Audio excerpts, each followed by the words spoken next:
I'm out here in the garden again, and I'm just learning so much. And this time it's another lesson from the lemon tree, and I wanted to show you guys how much it has bloomed. I think the last video was like a week ago, and so wait till you see the lemon tree.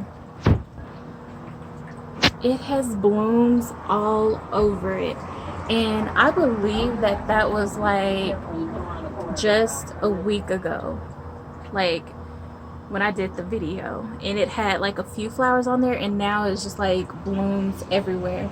And so what I wanted to share with you guys is this lemon tree has endured like several storms, 70-mile-per-hour winds, and it's still holding on. And so what I learned is this branch is like my husband, and this tree is like God, the Lord.